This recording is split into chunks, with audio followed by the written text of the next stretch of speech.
All right, Formula One Philosophy is back for episode 24. We're almost at a quarter century. That'll be next week. News on that later.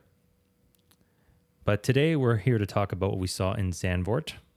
And we're going to be quick about it today because there's a lot to talk about, as you guys all clearly saw. But the obligatories first, F1_philosophy at Instagram, F1 Philosophy at YouTube, and F1 Philosophy Pod at gmail.com. To join our fantasy league, send us an email. I think, obliterated this weekend. I didn't look. I'm never going to look. Did you do okay, Sean? I also didn't look. Let's save our blushes then, because I think our predictions were pretty bad. But yeah, quick minute intro. I did it.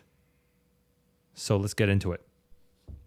But how do we always start every episode? How was your week, Sean? Yeah, we're just over half week. I think it went okay. Had a day off today. That was good. Nice. So it's been nothing exciting this week, but at least it's not been chaotic. Mm-hmm. How about you, Nick? Chaotic. But it's almost over. I'll be going on vacation next month. That's what I wanted to tell everybody. So Sean is going to be hosting the pod for probably our Monza recap, probably our Singapore and Baku recap. And don't worry, everybody. It's not me on my own. Nick will still be here. You don't have to listen to me. Well, we only get good feedback from you. From me, usually the comments are biased asshole Mick lover. They're not wrong. Conspiratorial. Yeah, I haven't thrown a good conspiracy out on this podcast in a while. Yeah.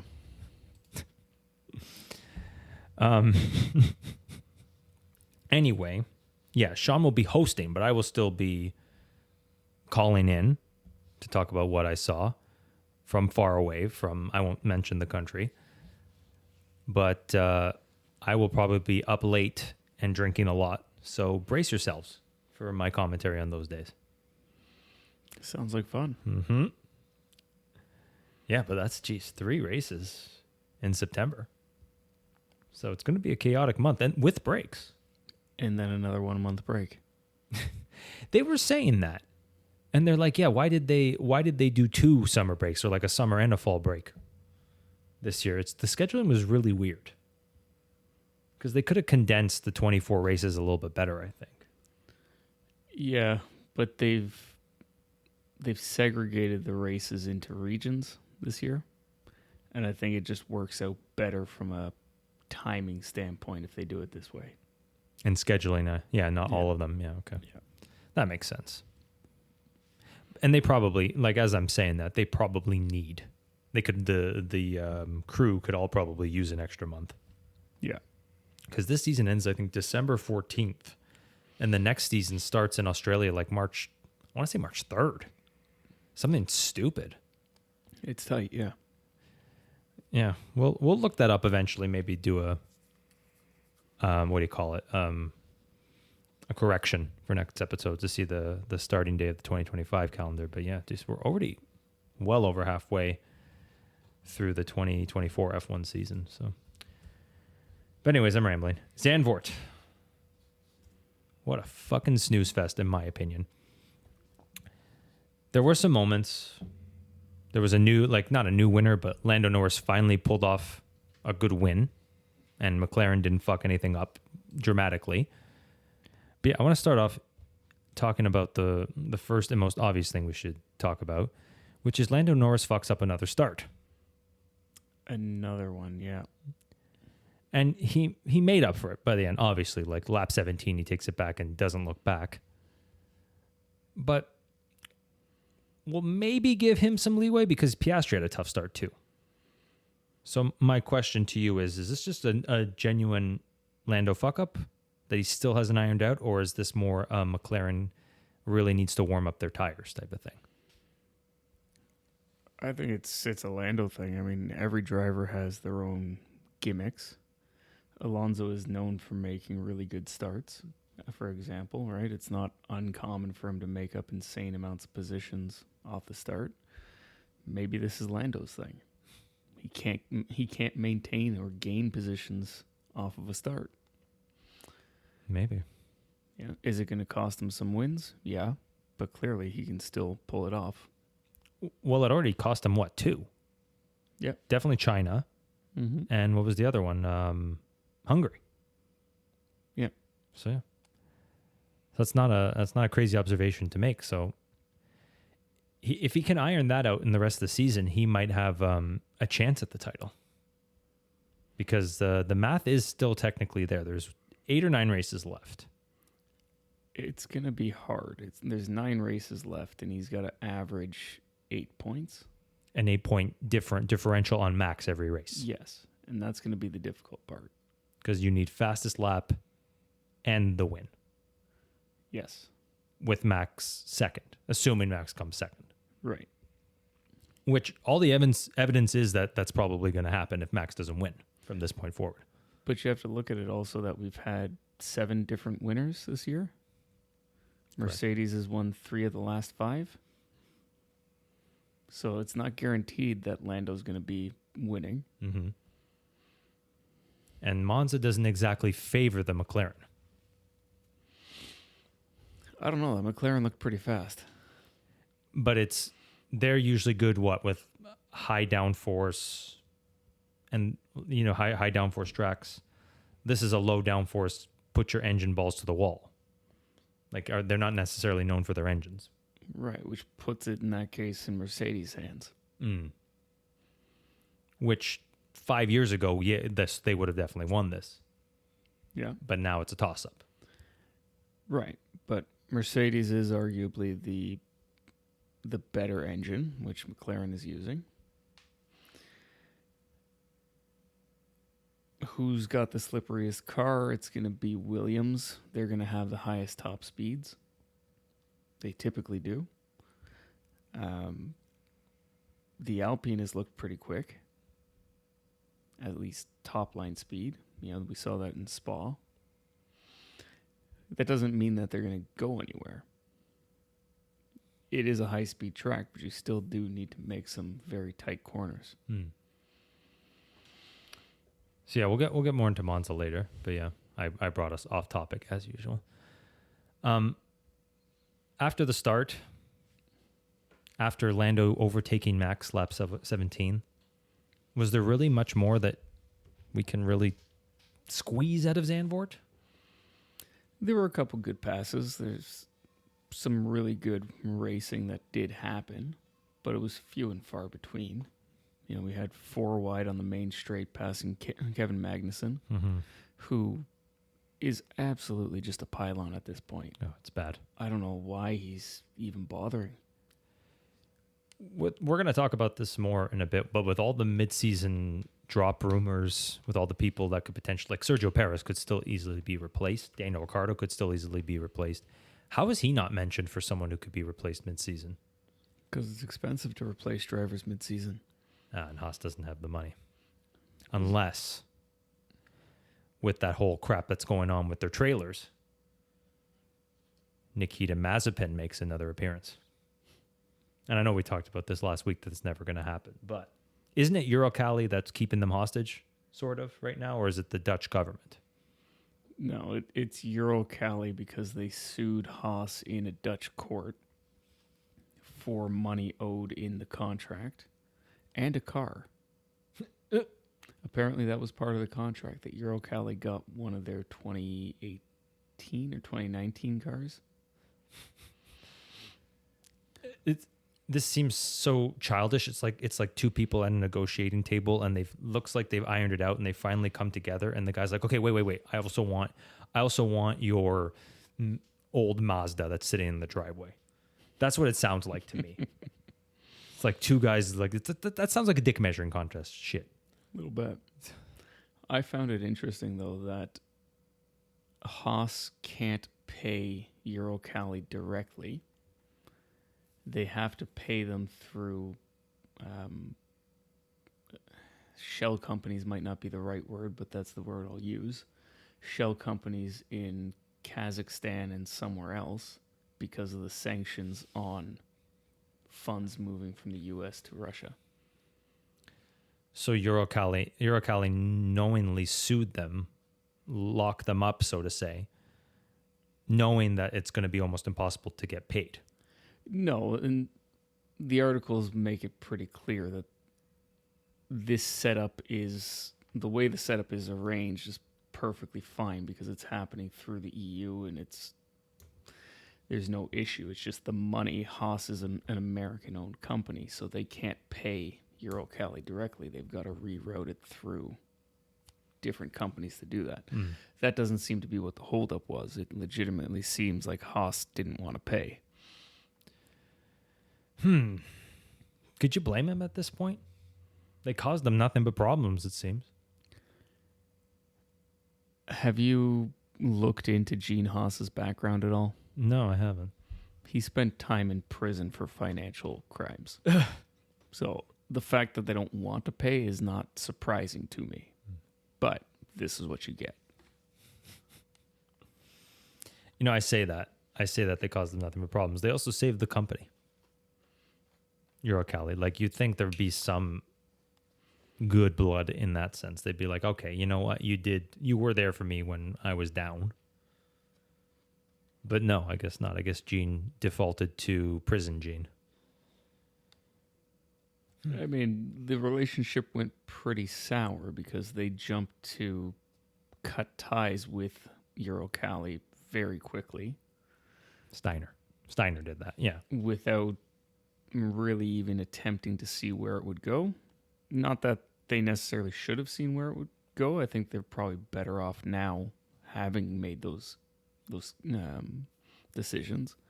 MoneyGram seems to be doing well with them. Chipotle and Palm Angel, and they seem to be getting the money they need. Let's put it that way. Fair. Trying to be unbiased here. Not to mention, they're no longer driving a Russian flag. It was a nice look. Oh, it was terrible. But the blue, white, and it was like a baby blue, red and white. Red, white, and blue. Baby blue. It was a nice blue. It wasn't baby blue, but it was red, white, and blue, and they got away with it by saying, hey, it's the same colors as the American flag. Yeah. Sure. In a very convenient pattern. See, Russia and America, you can come together. You have a lot in common. The colors of your flag. There you go. Anyway, that seems to be some of the biggest news that came out of Zandvoort. Other than McLaren just really being on it. Seems like they did something right during the summer break when they were totally not doing work in the 2 weeks off. Mm-hmm. And nobody else was either. Nope. Not at all. But they seem to get their act together. They did a reverse Ferrari because Ferrari is notorious for having a strong summer and then pooping their pants out of the summer break in 2017, 18, and 19. Actually, 19, they were very fast. But they were cheating. They weren't cheating. No one ever said anything. So it couldn't have been cheating, right? And Ferrari has never cheated in the past. Ever. Eddie Jordan actually made a good comment about that in the latest episode about how Ferrari was always a little faster in Monza. I'm like 20 minutes left in that episode, but you can spoil it. What does he say? Oh, he says it's a conspiracy theory and there's no proof behind it at all, but the theory or the conspiracy is that the scrutineers in Italy would always kind of look the other way. The feeling was that Ferrari had 3.4 liter V8s when everybody was using 3 liter V8s, that type of deal. Right. It's factually, you look at the stats. In the Schumacher years, Ferrari won Monza quite a bit. Mm-hmm. And they weren't good at the beginning. There's something to that. After our conversation last week, I've become more open to the idea of not tearing Michael down, but scrutinizing him a little bit more to use a word you just used, or giving him a little bit more criticism. Because that last conversation, I want to give you some props, was excellent. For everybody who hasn't listened to it, listen to our fake debate on Ayrton and Michael. Ayrton Senna and Michael Schumacher. I think you said exactly what needed to be said. To someone like me especially, like, I kind of came to this conclusion already a couple episodes ago that I need to stop living in the past, but that, I think, was just the final nail in the coffin. Like, you can look forward now. Like, there's a lot to look forward to. Yes. I'm going to be less pessimistic. I look forward to seeing a less pessimistic Nick. I'm going to try and still be crazy. I'm still going to make the outlandish comments, as you're going to see later in this episode. But to Formula One in general, I think my beef with them is now over. It's not the same Formula One as it was. No. And that's in some ways a bad thing, and in a lot of ways a good thing, though. Like, yeah, I think you and I both wish there was probably still some type of refueling. But that will come, I think, eventually once they have synthetic fuels or fully synthetic fuels. Maybe. That's a pipe dream. Give up on that one, Nick. Tire manufacturers? I would love to see tire manufacturers. Okay. And more than two. Yes. Yeah. In the 90s, I guess it was Michelin, Bridgestone, Goodyear. 3. I think it was only 2 at a time. You know what? You're right. You're right. And Pirelli was pissed at Ferrari after 96 because Michael had Pirelli for 96. Pirelli was in Formula One for a bit. Mm-hmm. Michael or Ross Brawn said, fuck this. Like, we don't need to be all Italian in this car. And they sacrilegiously went to Goodyear, I think in 97, copying Williams. Sorry, I'm off topic again. Just to finish that bow, this episode later, as you will see, will be my last upset version of Nick. We'll get to that. Anything else you want to add about Zandvoort outside of Kevin Magnussen being a pylon? That's how we got up from this tangent. I mean, Martin Brundle threw out a ridiculous conspiracy theory, but I think we should at least address it. I know what you're talking about, and I actually sort of agree with him. But yeah, go on. That Max Verstappen intentionally slowed down and wasn't racing at full speed, essentially, to give Red Bull the hurry up that they need to fix the car. It's an interesting comment. What do you think of that first? There's enough data being collected that if that was the case, they would simply look at him and say, well, you just didn't drive fast enough, Max. Fair. Did you happen to look in Max's onboard or hear anything? No, because I couldn't stand to watch that again. But the onboard wouldn't show you anything. You can't see it. But the guys on the pit wall have access to everything. The modes that he's in, how his brakes are set up, how his diff's set up, pedal position, all steering inputs, all that. They know how he drives. And if you were to have deviated from that, it wouldn't have been oh shit, we got to get a better car because look how bad it was. It would have been a Max. Why the fuck weren't you pushing the pedal all the way?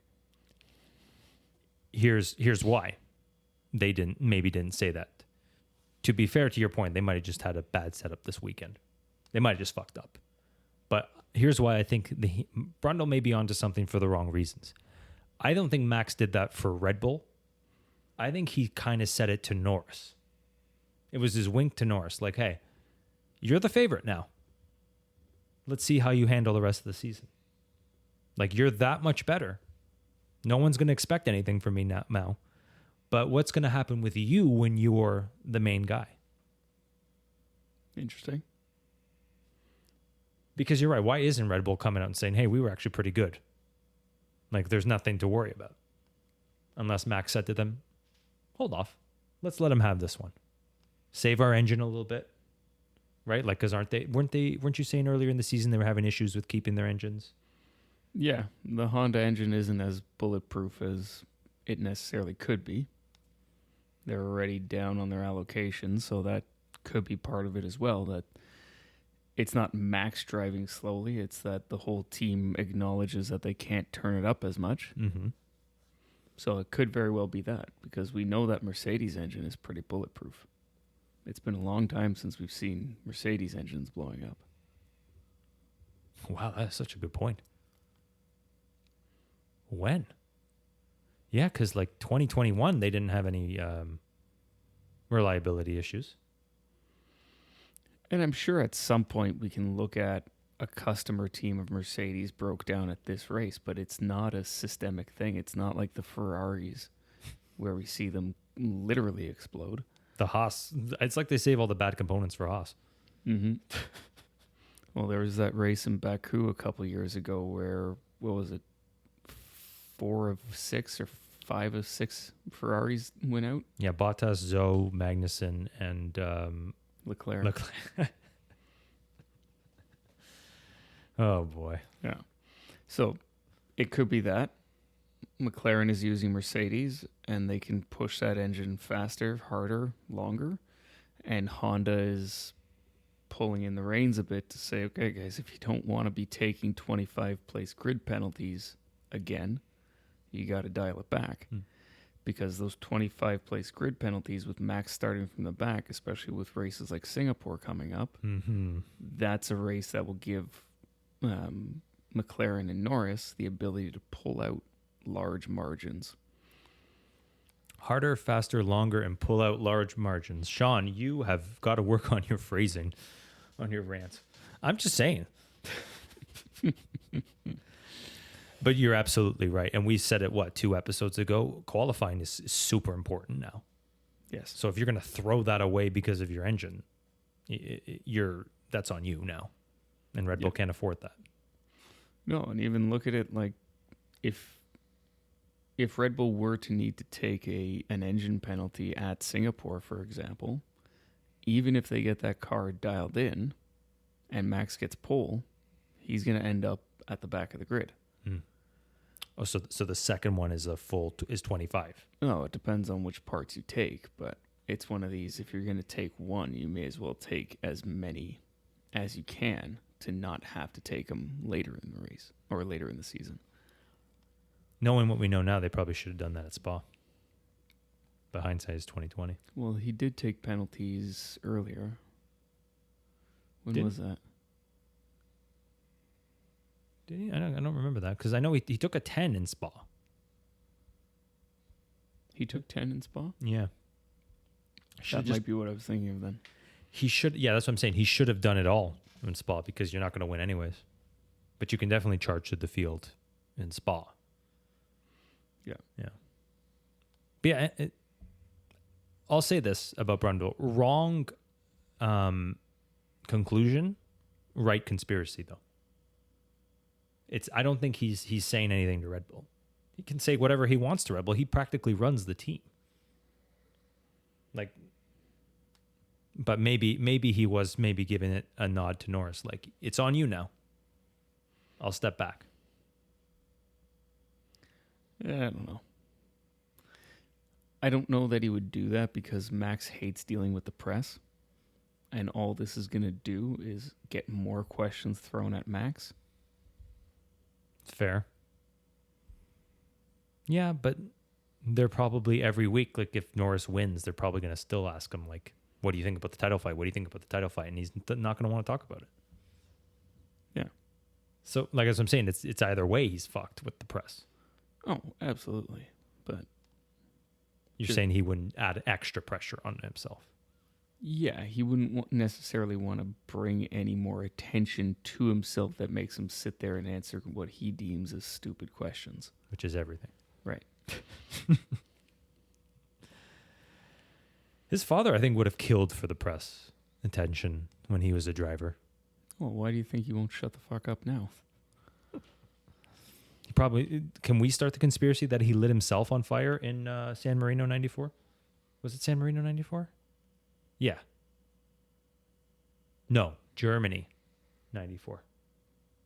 I forget which race it was, but I know which one you're talking about. The Benetton being lit on fire was yes. Yeah. No, Briatore actually talked about that recently. It was an engineer made a bad decision on trying to speed up the refueling process. Took out a safety release valve, and that's what ended up causing the problem. Knowing what we know now, he almost saved Red Bull a lot of headache, if you know what I'm saying. Would we have had Max at that point, though? 94? No. Wow. I'm sorry I said anything. I love you, Max. I do. Somebody's got to. Yes. He is not a popular character right now. A lot of people are. That's why I think they're pushing the title fight potential here. You were absolutely right to tamper it down immediately and say this is basically impossible. It's very hard, at least. But everybody else wants it on right now. Jordan and Coulthard, Sky Sports, BBC, LaVS, who I talk about, Formula1.com. They're all saying it's on. It is absolutely on. But let's look at it from a mathematical standpoint and a statistics point of view of the likelihood of Lando getting 8 points on Max every race for the next 9 races. With the performance that we've seen this year, it's not likely. No. And it's not that we're going to have Lando P1, Max P2, which isn't a big enough gap on the entire rest of the season. It's that we've had 7 winners this year. Mm-hmm. So there's a good chance that those 7 winners are equally likely to win the next 9 races. So where does that put Max and Lando down the grid, and what does that mean mathematically? Mm-hmm.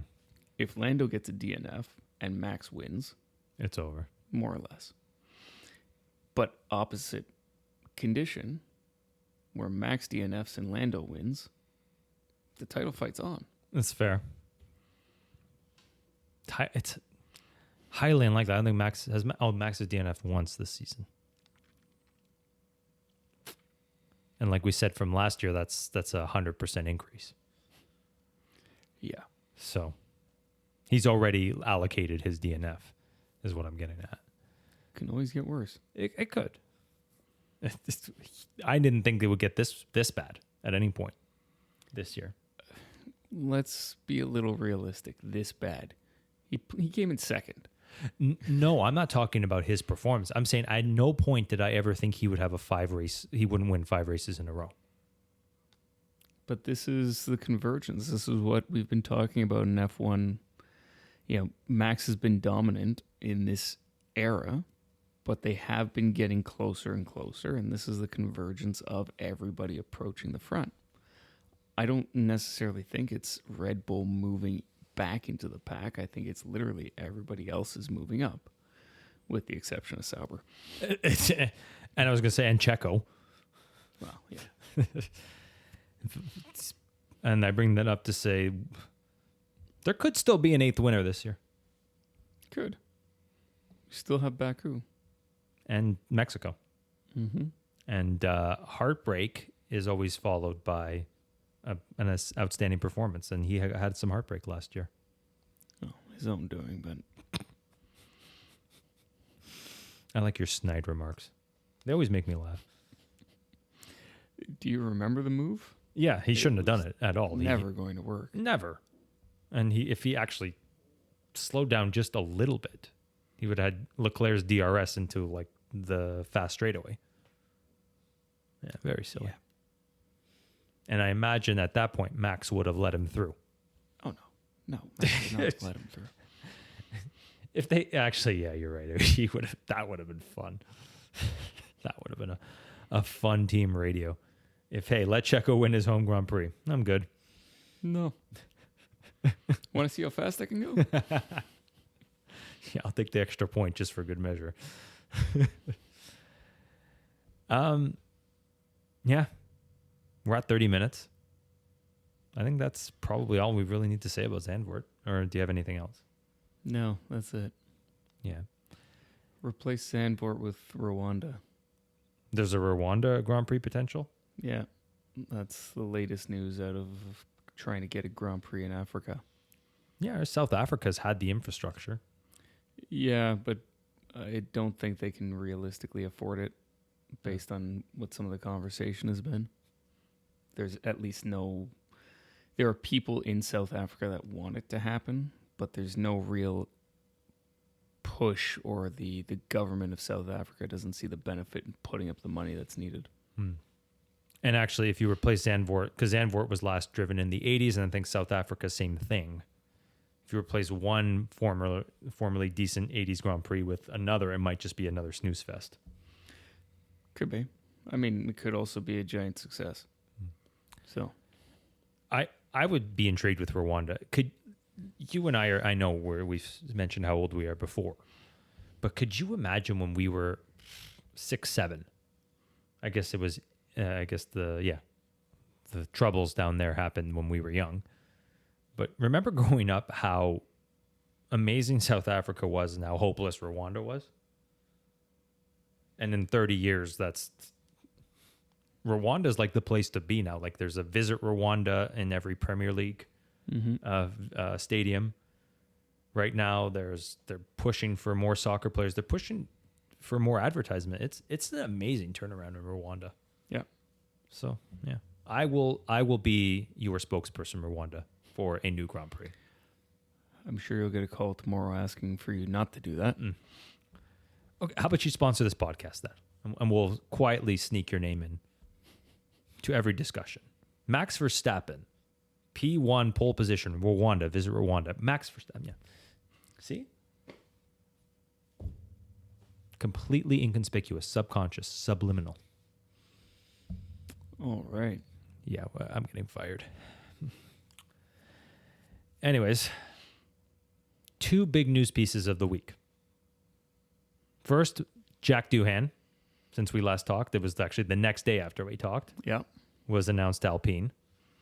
Which, fine. Not because we're Mick fans here.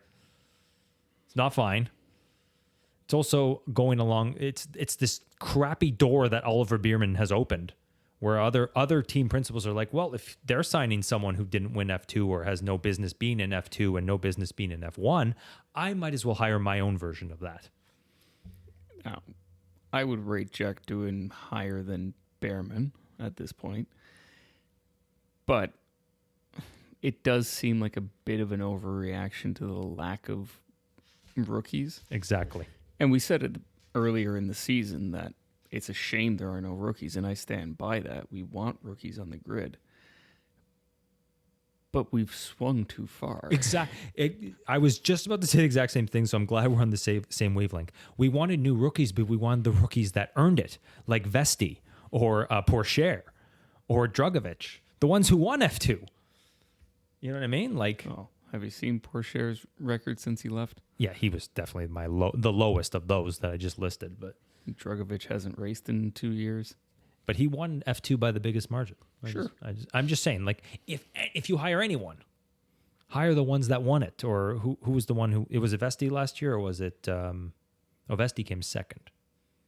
It was Pourchaire last year, It was Pourchaire last year. It was Drugovich the year before. And then, yeah. Or even, like, if Isaac Hajar wins this year. Why not sign him? You know, why not, like you said, you mentioned Zane Maloney earlier in the year. The guy overtakes like it's his job. It is his job, Nick. What kind of comment is idioms? that? Idioms. It's the episode of Archer all over again. Stop using idioms. A racing driver who doesn't overtake. Yeah. David Coulthard. Touche. There you go. Mark Webber. 2 of our favorites. Mark Webber's your favorite. I had despised Mark Webber. But yeah, Zane Maloney, I think the word used was an overtaking clinic. That's a great option for Sauber. Mm-hmm. Right? Like Liam Lawson. That would have been a good rookie. Right? And that still may happen. But Doohan, there's an excellent video by FP1 Will, I think it is, or Aidan Willard. I always get those two mixed up because they sound exactly the same. And sorry to all British people out there that your accent does sound very similar across different types of people. Very sorry. he brought up Jack Doohan's career. It was very lackluster. He had actually no business really being in F2. It seems like Oliver Oakes is just... I think he almost felt sorry for Doohan. He's like, I'll give him the shot. It's kind of like Christian Horner with Mark Webber. Yeah, the only thing I'll say is they've got Gasly there as the experienced driver who is doing reasonably well for the team. Mm-hmm. And Doohan is the easy option while they figure out what the hell they're doing with that team. They've invested a lot of money in him. They've put him in a lot of test sessions. The FP1s and private test sessions, those cost millions of dollars to run. So you've already put the money into it. You're thinking about getting rid of your engine supply. You don't know what you're going to end up getting necessarily. There's still talk about the team selling, even though the comments are that they're not going to sell. I think the writing's on the wall. Mm-hmm. So why would you bring a big name in if you're gearing up to get rid of them? As their last chance to showcase their talents. Like, I'm not just talking about Mick Schumacher. I'm actually talking about Valtteri Bottas, which would have made a lot of sense. It would have. It absolutely would have. And you have that perfect opportunity right now. You rescue him from a shitty situation, which is looking worse for him by the day, no matter what he does. And he's a 10-time race winner. Mm-hmm. So yeah, I'm not just upset for Mick because that was probably his last chance, but like, I just as you say that, Doohan does make sense in terms of money already invested, like the fallacy of sunken costs, as we've talked about before. Mm-hmm. We've already sunk this much money on him. We might as well double down. Yeah. I mean, his FP1 sessions haven't been too impressive because for one reason or another, they always get truncated. But apparently the team does see good performance out of him. Mm-hmm. So whatever that means, who knows? But we'll see next year. We'll give him a chance. I will. I still think that made more sense for Bottas, and actually even Lawson made some sense there. Like a team faltering a little bit like AlphaTauri was last year. Put in a kid who's like bright, fresh hope, you know? Frankly, I think Red Bull has ruined Lawson's career. We'll get into that in a bit, yeah. But would you like to add anything to that? No. I think we'll see how Doohan does next year. And hopefully Alpine doesn't take another massive step backwards in the offseason. It's more than likely. It's too early to tell. Briatore did say something interesting. I have a couple points. So Briatore did say something interesting in that Eddie Jordan interview where he said, the driver doesn't matter. I'm going to make a good car for someone to finish on the podium. Mm-hmm. By signing Doohan, you've guaranteed that person will only be Gasly. And that you're basically saying it doesn't, like, could be anybody. We could have put a pylon in the car. We could have put, like I said, a head in a jar. I mean, if you make a good enough car, it could be that way. Yeah. Which then goes to the point of, is Alpine seriously going after Newey? Oh, that's a good question.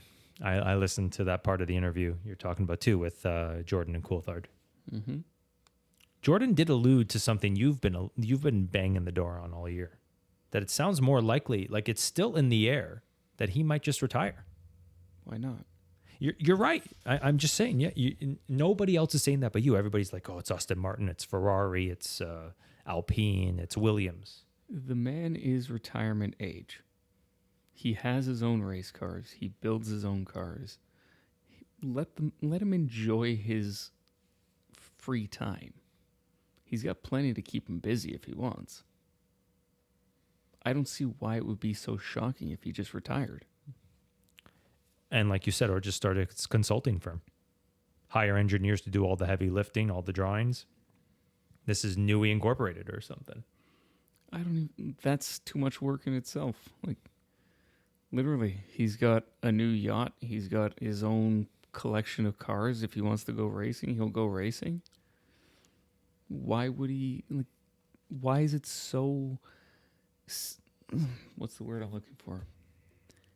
Why is it so ridiculous to think that a man in his 60s just wants to do whatever the hell he wants and not travel for 10 months of the year, whatever it is now? Yeah. Well, with 2 1-month breaks, but yeah, you're not wrong. You're absolutely right. So people need to just wrap their head around that fact that might be a distinct possibility. That's all I'm getting at. Mm-hmm. I just think everybody's like speculating where's he going to go. Where it's all. Remember how close he was to Ferrari's signature, and like Jesus Christ, I'm proud of you for standing firm on this. I mean, don't get me wrong. I won't be surprised if he ends up on the grid, but at the same time, if March rolls around and he doesn't have a place to go, or he hasn't said where he's going, it's probably because he just doesn't want to go anywhere. Good point. Keep in mind, he designed the Aston Martin Valkyrie because he was tired of the F1 nonsense. He designed the Red Bull RB19 hypercar that he's working on now because he was tired of F1. That doesn't sound to me like a guy who wants to work for the next 5, 6, 7 years on a new challenge. Yeah. And And if if the same thing. Sorry to interrupt. Yeah. If it's Austin, Alpine, or Williams, it's at least 5 to 7 years. Mm-hmm. Ferrari may be the only one where it's like potentially like a 3-year project. A 3-year project because they'll let him go after 3 years because he tells the Italians to go fuck themselves. Good point. Yeah. So yeah, there's no quick option, is what we're saying. No. I had a big point I want to talk about. Anyways, it'll come back to me later. I would be remiss not to bring up an article I read about Ralph Schumacher and talking about Mick and Alpine, saying something that I actually thought of months ago when there was announced the testing shootout between Doohan and Mick, that it was a stupid decision by Mick's team again to put him in that position. He should have said no or said to test on his terms. Ralph says it's because Paul Ricard is faster in the morning and slower in the afternoon. I don't think about that. I just think if they're already asking you to test for them, it's not looking good as it is. If they're not basing it off your past performances or what you've done at Mercedes, you're already a long shot. If you want to give them a test, do it like a private testing just to show them how you look and move on. Don't compare yourself to Doohan. Because I think you're already, what do you call it? Like digging yourself in a hole from that point. But according to Wolf and according to Ralph and according to Alpine, Mick's test went amazing. And they still didn't sign him. So that's what I'm saying. Like it was kind of a stupid decision to put himself in that position. But that's just my opinion. I mean, I understand why they would test at Paul Ricard. It's in France, they're a French team, whatever. I don't know that it's a great track to actually test F1 drivers. It's not a very difficult track.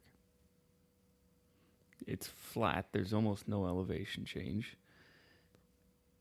It's a lot of medium speed corners into fast straights and a couple of very high speed corners. Mm. If you really want to test what an F1 driver is made out of, they can't necessarily test on tracks that are F1 circuits because a lot of them are either temporary or so busy that they can't get time on. But test at Portimao, which is a very technical track. And it's a very relevant F1 track, and they've raced there recently. And it's still in Europe. Test at Aragorn. Where's Aragorn? Spain.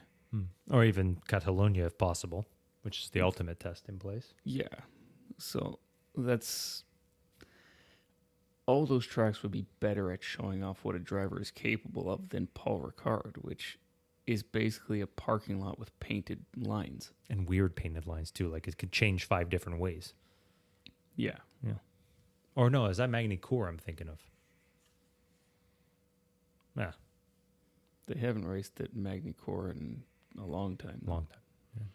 They still test there, but the recent French Grand Prix were at Paul Ricard. Then it is what I'm thinking of. Yeah, it's a weird outlay. You're talking about the blue and red stripes that are abrasive to slow the car down. Yeah. Yeah, but from my understanding, they could also change the track. Like they could actually make a different track out of it. Every track has that. But yeah. Anyways, it's weird, like all French things. So let's go to Williams. The big news. You and I were back and forth on text on Tuesday. Yeah. Still can't believe that happened. To everybody who surprisingly doesn't know for some reason, Franco Colapinto is going to replace Logan Sargeant for the last 9 races. Holy crap. I think I mentioned it to you. With one move, Vowles has ruined 2 young drivers' careers. And potentially his job. But yeah, we'll get to that. Yeah. So he's ruined Logan's, and you can say Logan ruined his own. Sure. Fine. Logan was not a great F1 driver. And we've talked about this before, where we don't think he necessarily deserves to be in F1, but it's clear he's put the work in and he's there, right? He didn't necessarily get bought in. He did have to work for it. At this time, he didn't deserve to be in F1, in my opinion. Sure. Yeah. I'll get behind that. But they put him in because F1 was hot and horny for an American driver, which historically, since Mario Andretti, hasn't worked. So, okay, they rush him in. Fine. They give him a year, and he does about as well as people think he's going to do. And then this year, not so well. How he did worse than last year is incredible. But yeah, go on. But at the same time, Williams screwed him. Williams took his car away from him because Albon crashed, and they didn't have a replacement. Albon's repair bill is higher than Logan's. That's a good point. Yeah, that crash in Zandvoort over the weekend was bad, especially the way it happened was a very rookie mistake. With new upgrades in the car, which was, Yeah. infinity times worse. Yeah, go on. But he made the same mistake in Suzuka. You're right. You put your tire, you ride the curb until the curb ends, and you leave your tires on the wet grass at the end of the curb. You don't do that because that's the result. Anyway, why get rid of him with 9 races to go? Right? Put him out there and say, don't crash the fucking car. Give him one engine mode, and he gets into P20 every race. Or 19, because Joe's even worse. But yeah, go Sure. on. Yeah. Just let him ride it out, because putting somebody new in at this point, that's a whole learning curve that you don't have time for. No. Didn't work for De Vries in 10 races. Right. Yeah. So Logan's career is effectively done. He wasn't doing a lot for himself, but if he wanted to make a switch to IndyCar, he could make some waves in IndyCar. If he wanted to make a switch to Formula E, he'd probably do okay in Formula E. But now he's got you got shit canned by Williams with 9 races to go because you crashed and that's not why they got rid of him, but that's what a lot of people will point to. You crashed one too many times and they ditched you 9 races in for a rookie who hasn't even completed a season of F2. Yeah, to your point, look at the cloud over Mick Schumacher's head. Yeah. Yeah. Go on. Yeah. So I think Logan's done. I don't think he's going to end up with any real useful racing career after this. And not because of his own doing per se, but because of the stigma that's now around him from all the nonsense. And James can get in front of a camera as much as he wants and thank Logan and say this is, he's been extremely helpful.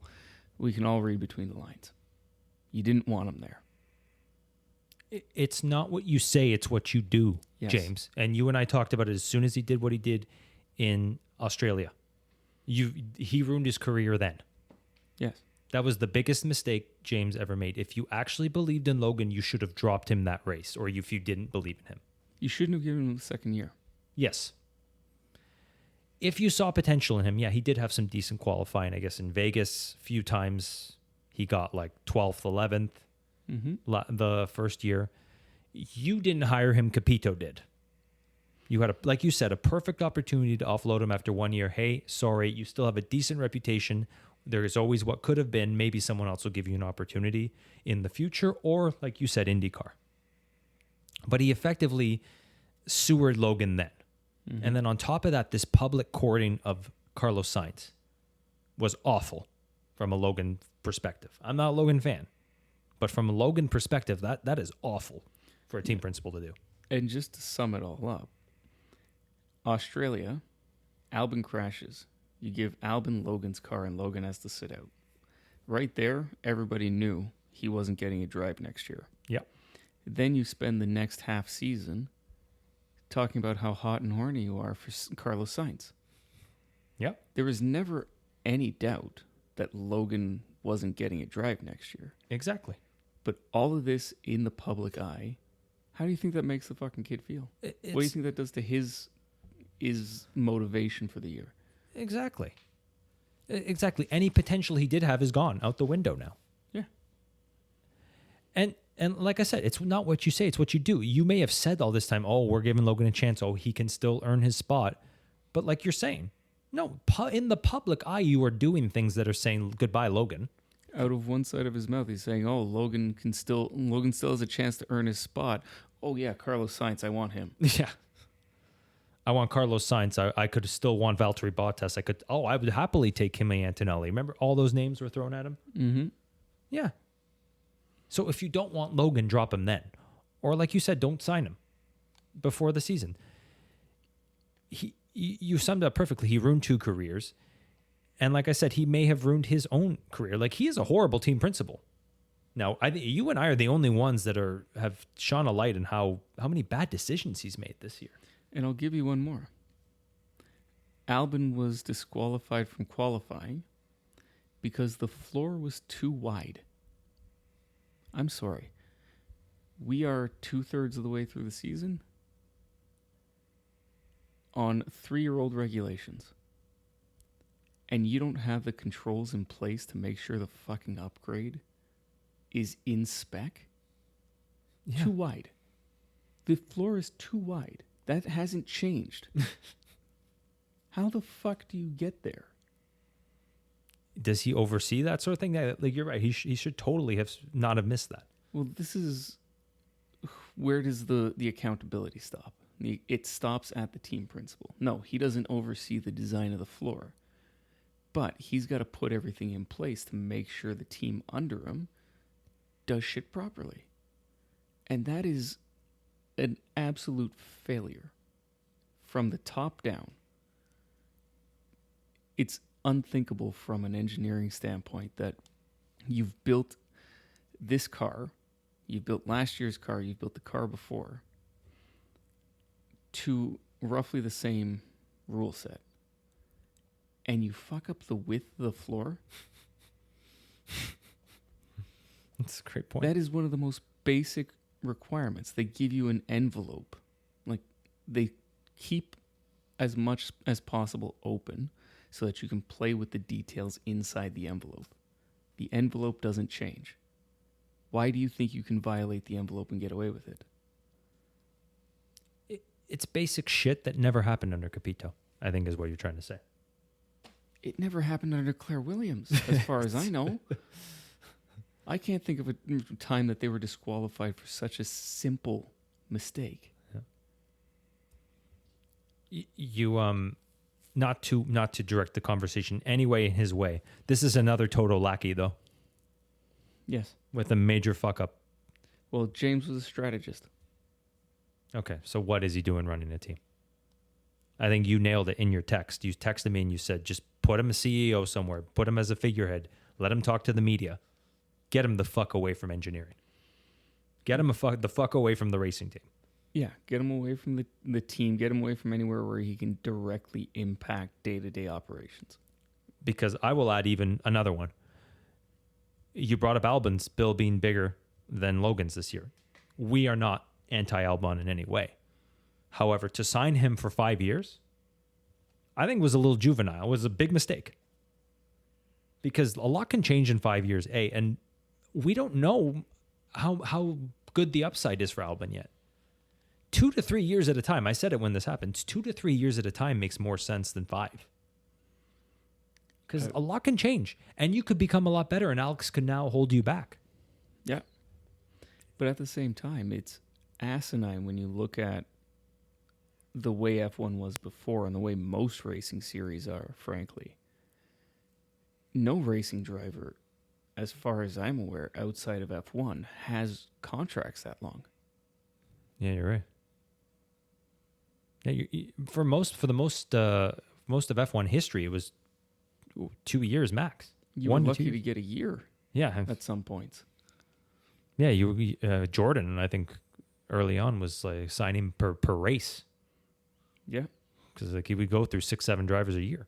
We looked at it a few episodes ago, but I think the most he had in 1 year was 4 drivers. Was that the year Schumacher flew through him? 91? I can't recall, but probably something along that. But yeah. Anyways, there's a lot of fuck ups happening right now. Yeah, and Vowels is the main culprit right now, and I'll talk more about Albon in a bit because we haven't even mentioned Colapinto. Yeah, and I think you nailed it once again in the text. Do you remember what you said, or do you want me to say? You go ahead. You said essentially there's a no-win situation here for Colapinto. Mm-hmm. Excellent. Yeah, what an excellent comment. If he does bad, you blame it on a rookie who shouldn't have been put there in the first place, who needed more time in F2. You all are sitting here delicately trying to handle Antonelli, saying, oh, it's too rushed. Why the fuck then is it not too rushed for Colapinto? Exactly. Same situation. And I don't want to speak negatively about Colapinto. No, not at all. He's a young driver. He's won an F2 race, mind you, a sprint race, which he started on P2. He's qualified 9th, yeah. Exactly. So he won that race fairly with an amazing pass. I watched it a couple days ago when the news broke. I went back to see how did he win that race. He made a last lap pass on Aaron that was beautiful, just on the margins of being legal. An amazing pass. I'll give him that. He's got 2 podiums since then. Okay. It's not a bad F2 record. This is his first year in F2. And you're not going to let him finish it. He raced F2 last year for the last 2 races of the season. Like you said, and you nailed it, we're babying some of these drivers into, we don't want to rush them. We don't want to rush Antonelli. You don't want to rush these other drivers into F1. And then you turn around and do this. Yeah. To me, that tells me you don't respect this driver as much as you do some of the other ones. Mm-hmm. They don't care if they fuck up his career. Which is not fair. Because, like you mentioned, if he does poorly over 9 races, then his career's gone. He probably won't even get an F2 seat next year. Yeah. If he does great over the next 9 races, if he gets podiums in that car, just as a wide shot, he's got an amazing record. He's going to be in demand. But he wants to be an F1 driver.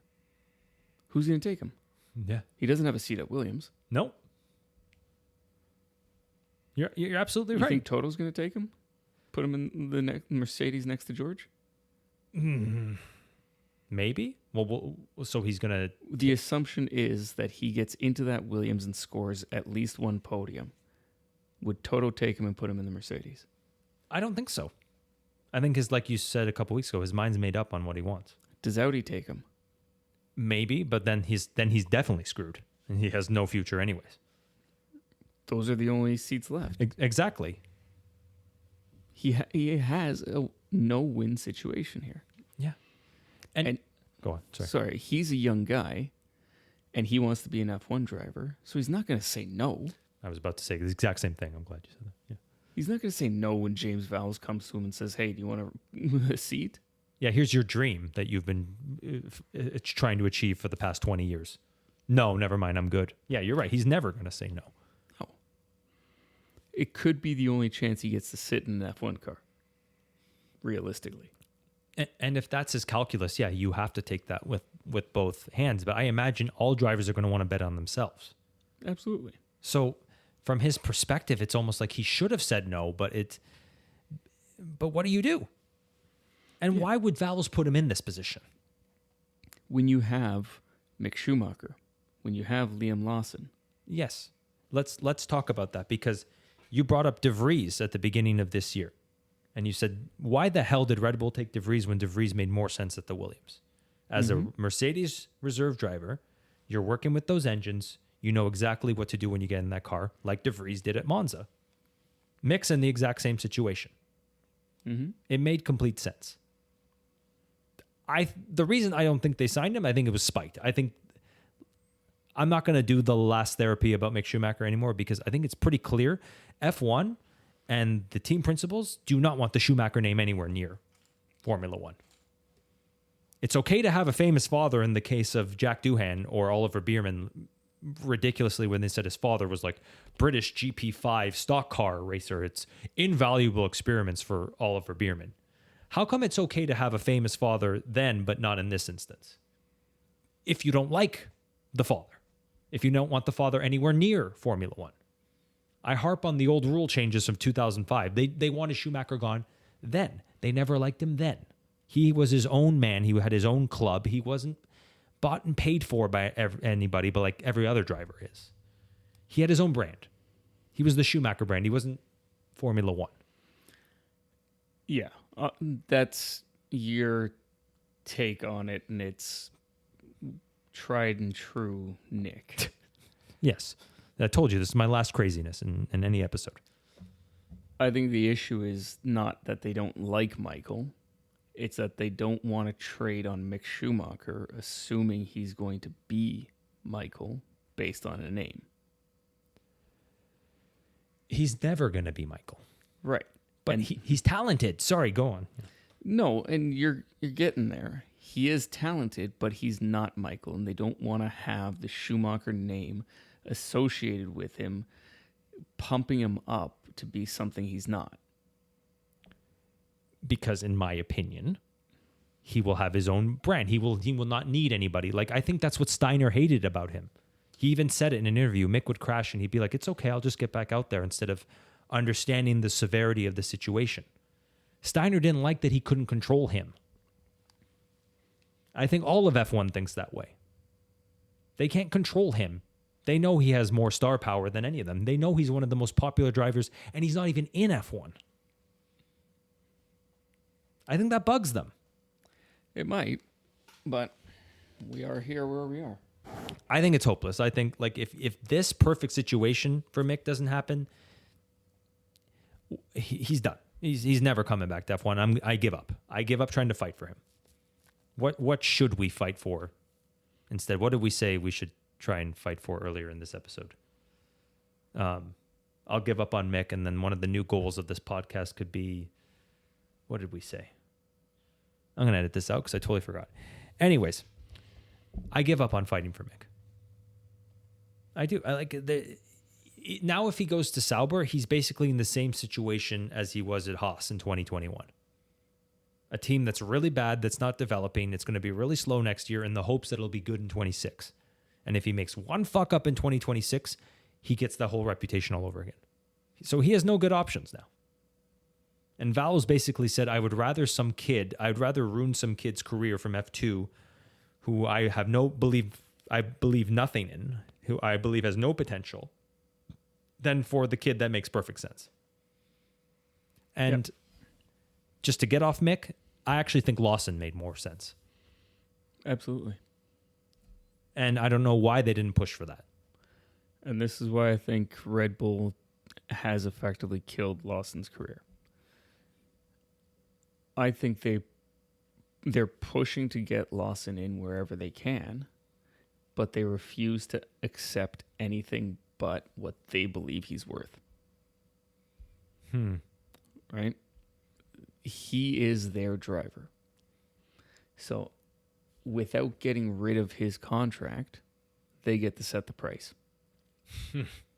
That's greedy. And that is why Colapinto was chosen. He's going to race for peanuts. It's all about the Benjamins, as Ice Cube and Mike Epps once said. Because as far as I can tell, Colapinto doesn't have a whole lot of funding behind him. He's got to have something to make it to where he is. He's probably got the government of Argentina at this point. He's the only Argentinian driver. Which, not great. But it doesn't seem like he's bringing money to the team. No. So Liam's definitely not going to bring money to the team. The team's going to have to pay for him.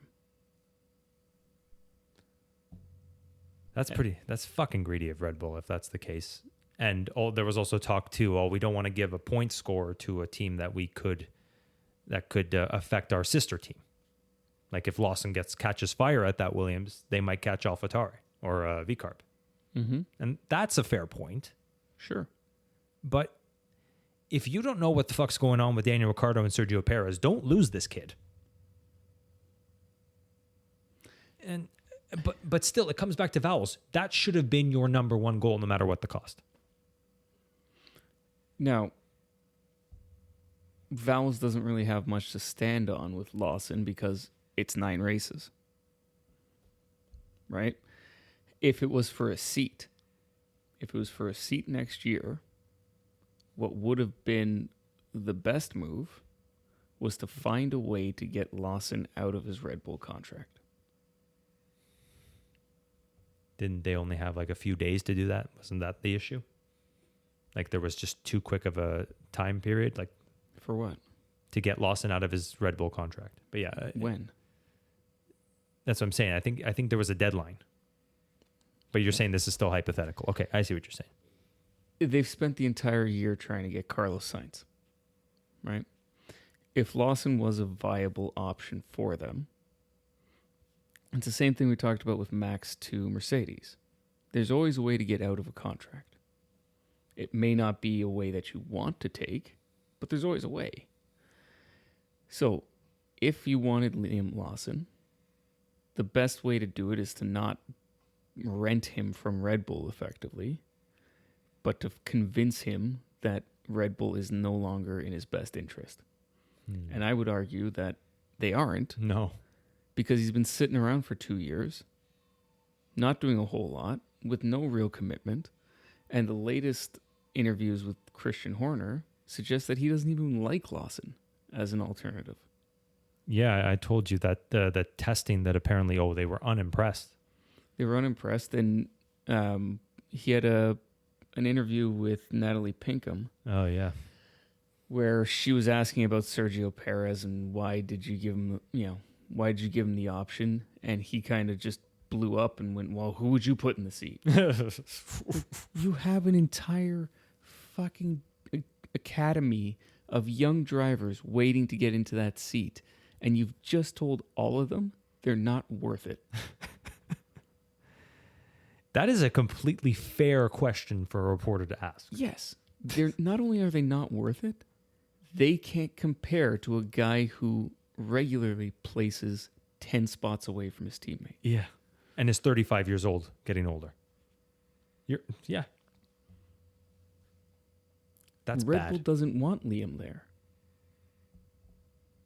Marco wants him there, but Marco has zero say now. And I don't like Helmut Marco either, but he's got a point. Yeah.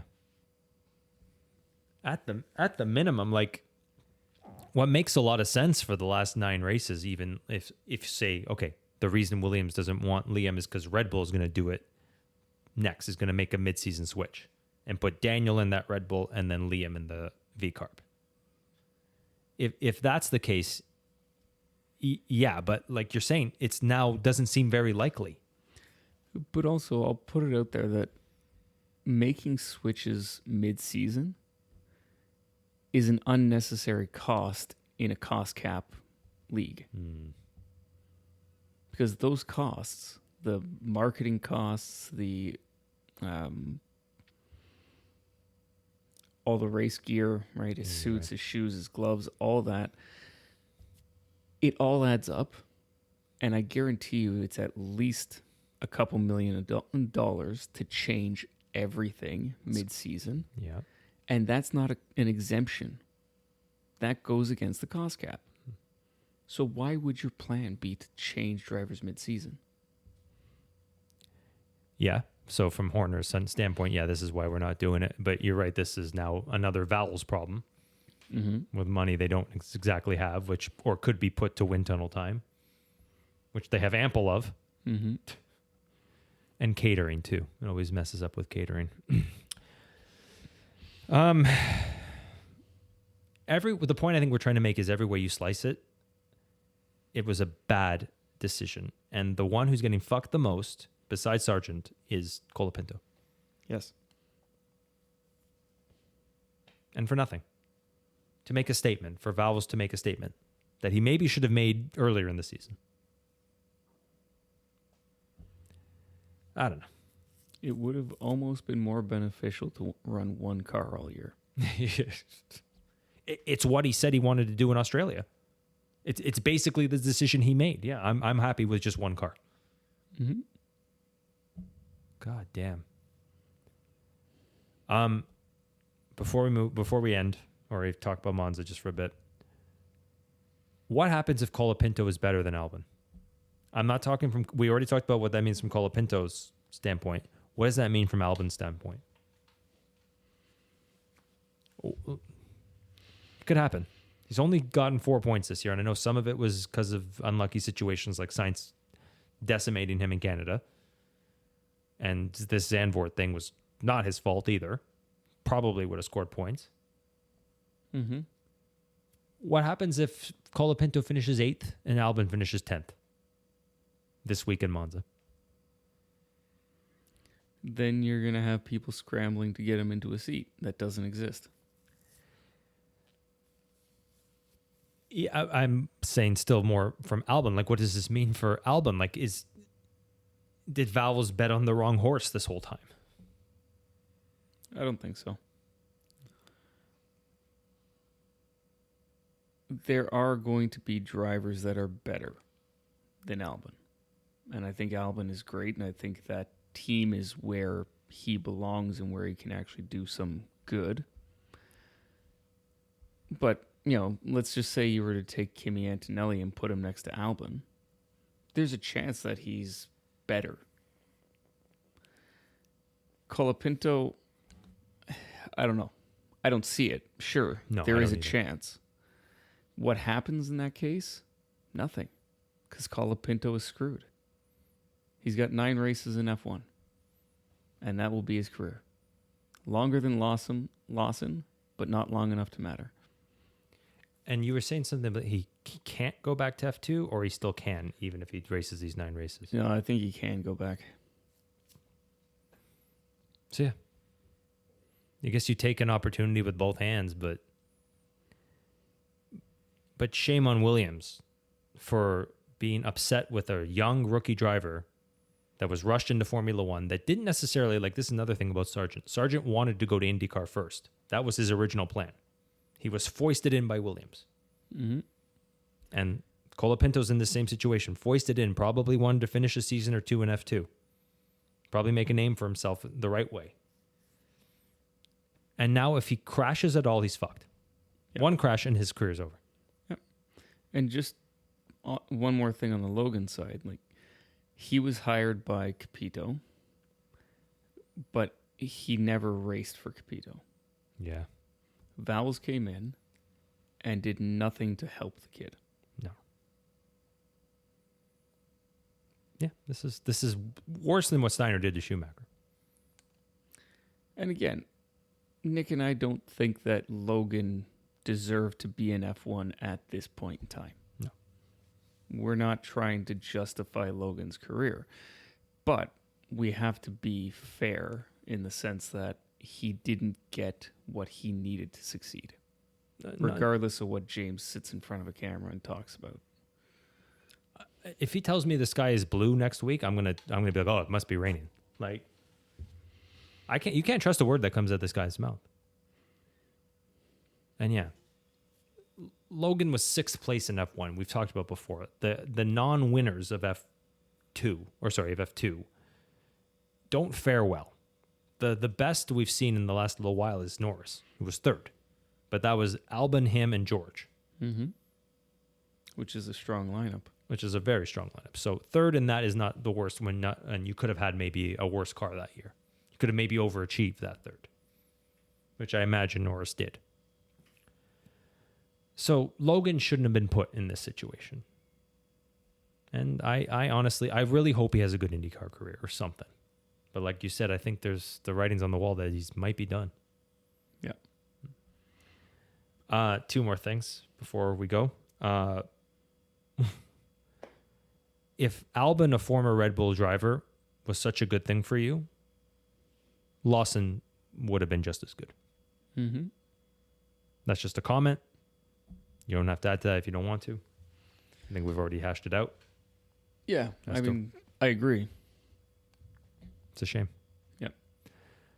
And as to continue my bullshit riddles, like last week, just to end my conversation on one of my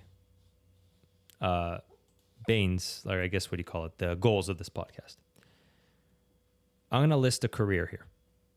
I'm going to tell you I'm going to ask you who you think it is. Okay? My first 2 seasons, I got no points in my main team. I crashed in point scoring positions several times. I scored less points in a very bad car than an experienced driver. And in my 3rd season, I was behind one of the biggest laughing stocks in Formula One history in points for most of the season. Who am I? Romain Grosjean? One more time. It's someone you like. Let's quote wink. I drove for Williams. Giving too many hints, sir. Do you want me to just tell you? Yeah, go for it. I'm George Russell. Oh, okay. No points. Highly rated. 1 F2. Had less points than Nicholas Latifi for most of the 2021 season. Had the worst car, yes, in 2019, but Robert Kubica scored a point, and I didn't. No points in 2020 until I went to the Mercedes. I finished 9th in that Sakir Grand Prix. Should have probably won. Right? Crashed in point scoring positions. Given a 3rd year. Why do we worship George Russell? And why does the media worship George Russell? And why do they destroy Mick Schumacher? When it sounds it's very similar when you put it that way. Mm-hmm. And this is why I fight for Mick. So this is the last thing I'm going to say about him on this podcast. This is why I fight for Mick. If you just frame his career nicely, like you and I have tried to do, he could have a lot of potential, or he would have a decent career. Yeah, and this is the problem with fan bases and media hyping up certain people over others. I don't think that any of these drivers have necessarily spectacular careers when you compare them to each other, with the exception of some of these talents like Max Verstappen. Mm-hmm. They're all the same because they all come up through the same way. They're all in very similar hardware. They're all taught the same thing, right? Like, no one is out there doing anything drastically different because there's more or less one way to do it. Mm-hmm. You can try all you want to do it differently, but you're not going to get the result, right? So your point is absolutely valid. You look at Yuki Tsunoda, His early career was abysmal, but they gave him chance after chance after chance. And now look at him. Mm-hmm. He's not that driver he was. He's scoring points semi-regularly in hardware that is not competitive. It's inferior, yeah. So, is he a bad driver, or is he worthy of being in F1? I would say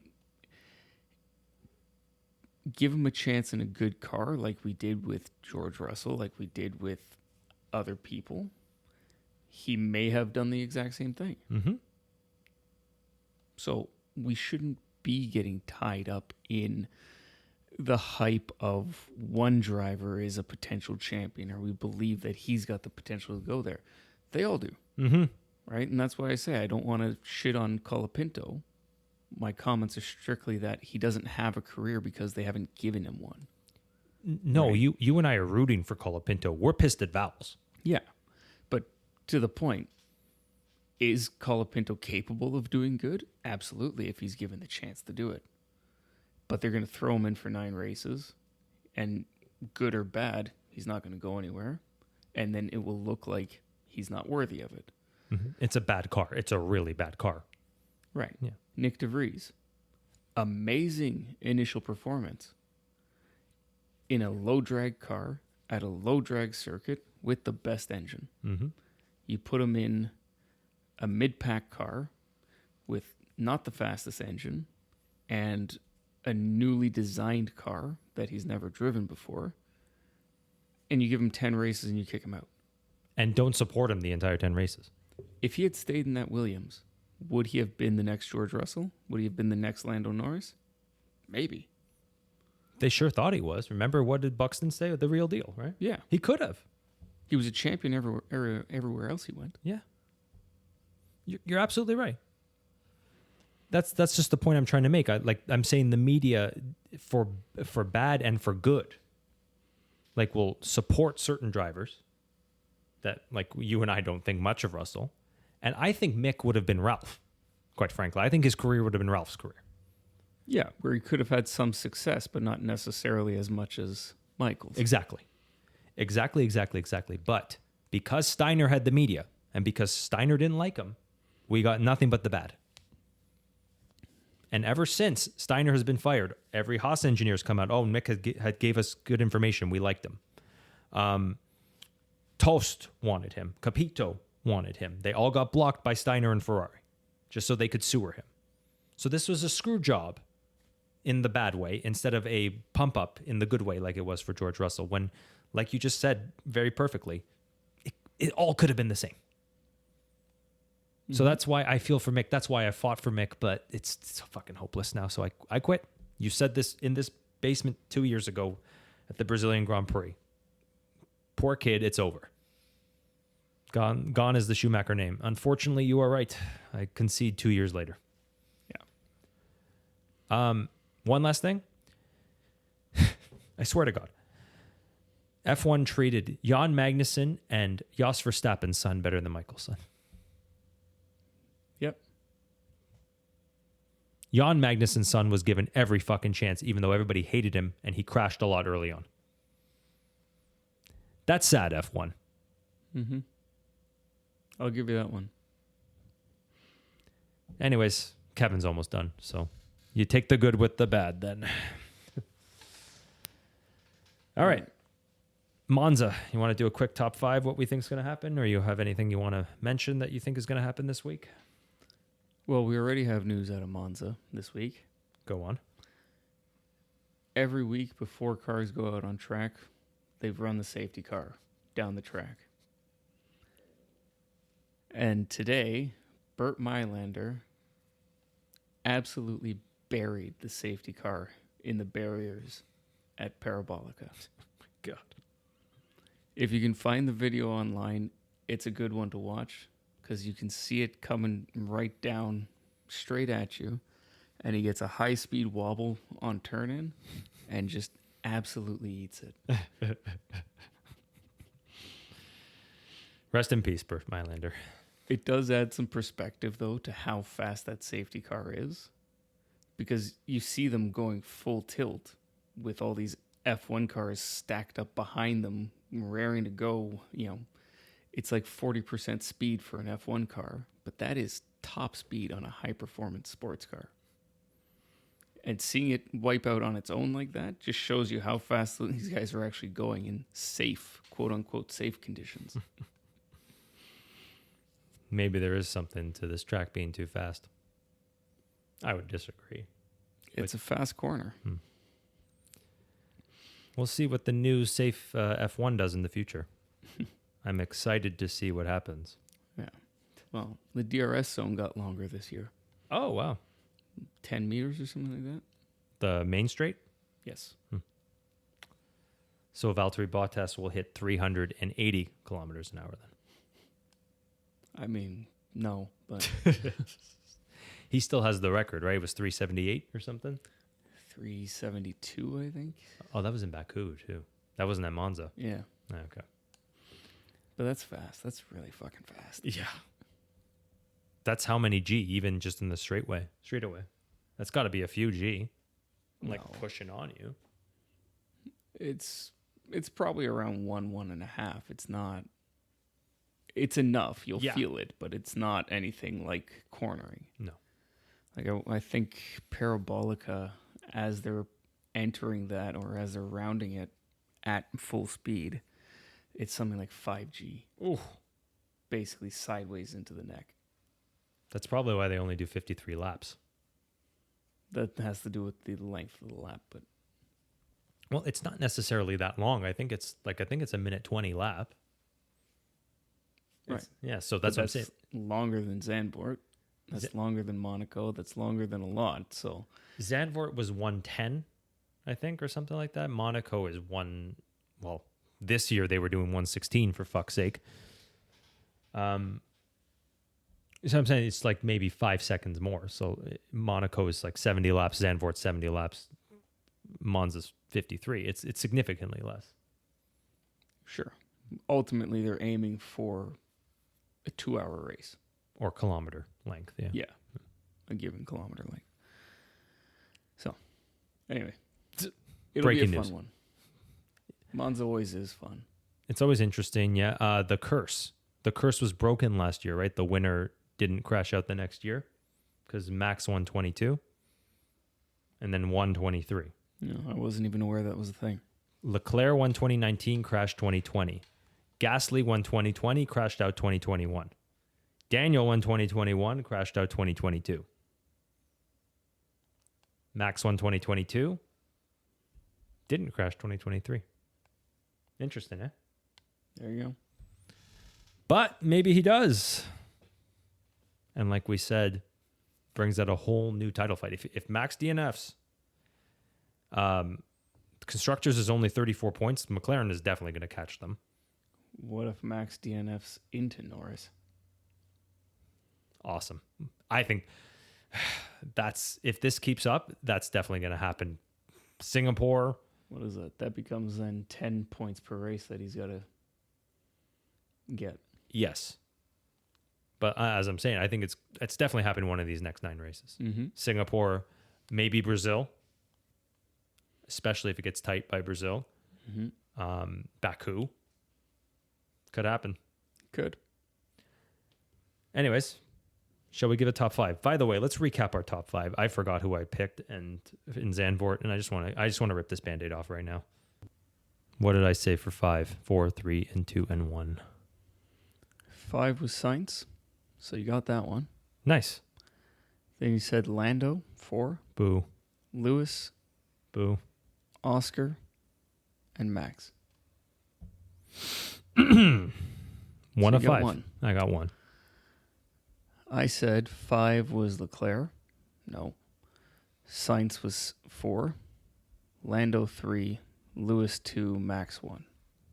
So just wrong on all accounts.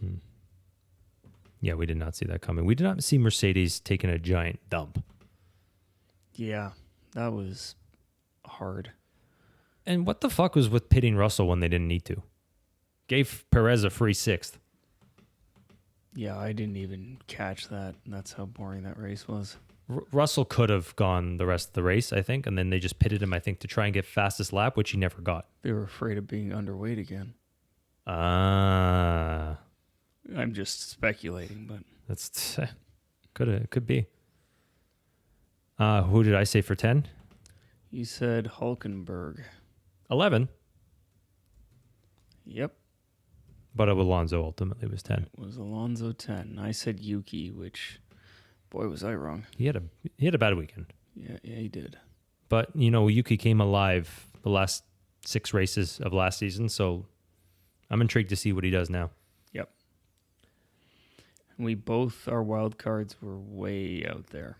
Oh yeah, I said AlphaTauri or VCarb top 5. Yep. And I said 5 to 6 pit stops, hoping that there'd be rain, but nope. It was a one-stopper all day. Mm-hmm. It was just Christian Horner pissing his pants. That was the only lubrication the entire circuit got. So, out of fear from McLaren, that's what I'm getting at. Gotcha. So let's try this one more time. Let's see if we can get the top 5 right in Monza. I'll go first with 5. I'm going to go George Russell In 5th? in 5th. Okay. Who you got? Carlos. 55.5. It's not a bad pick. I think that's where he's pinned to. I don't think Ferrari cares what he does anymore. No. Who do you got for 4? Charles.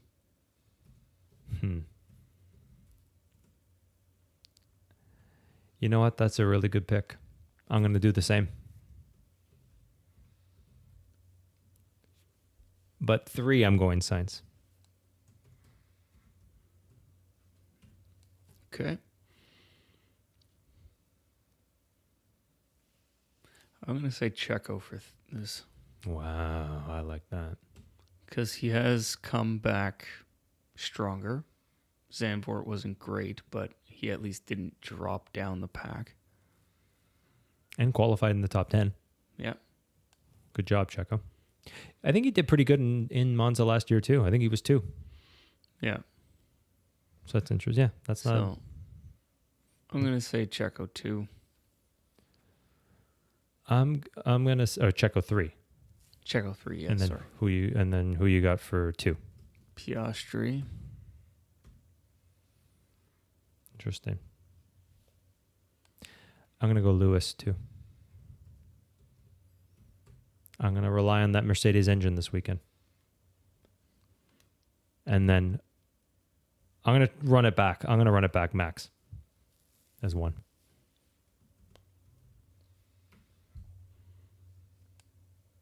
And I think I know where you're going for number 1. Where am I going? I think you're going Lando. Yeah, I am.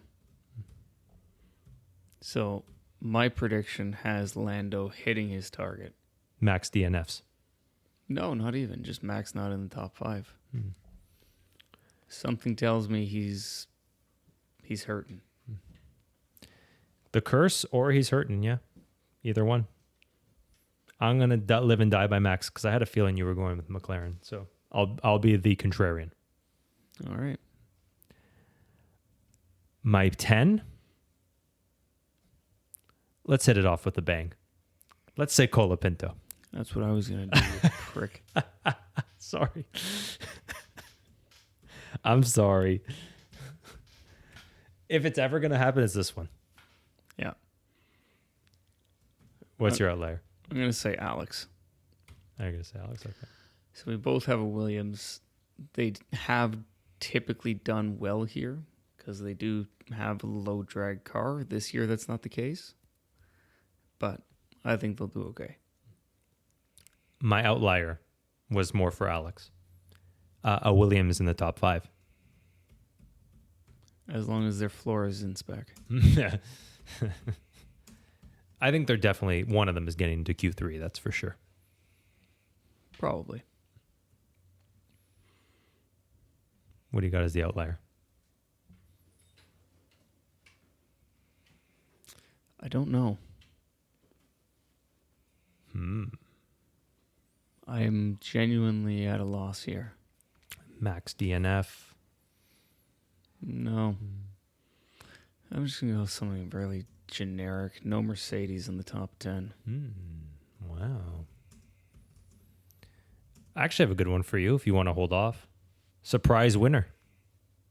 We had 2 years in a row, 2020 and 2021.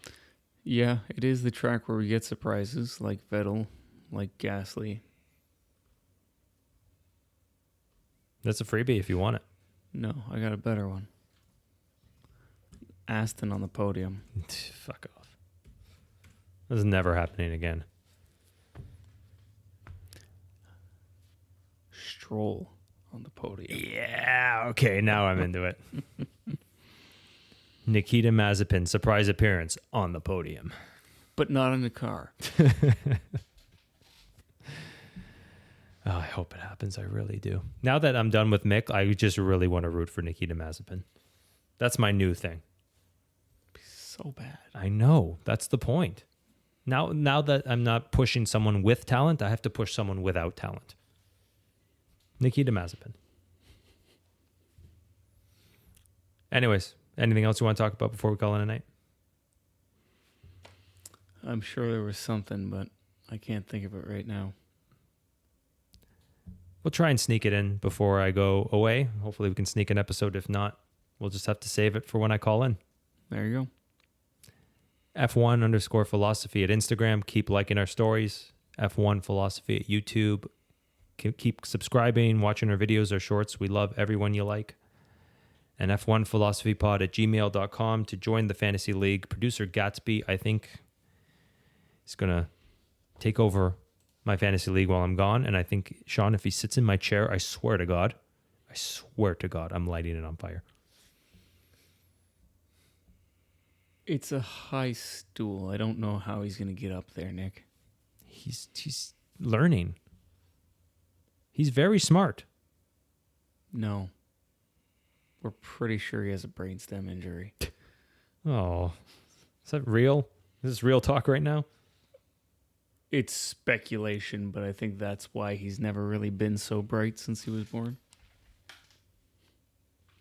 Yeah, I just turned around to look at him. You're not wrong, Sean. We love you, Producer Gatsby. And I'll see all of you here in this basement in a month, maybe sooner. But yeah, let's enjoy Monza together, and we'll talk soon. Sounds good. All right, have a good night. Good night, everyone.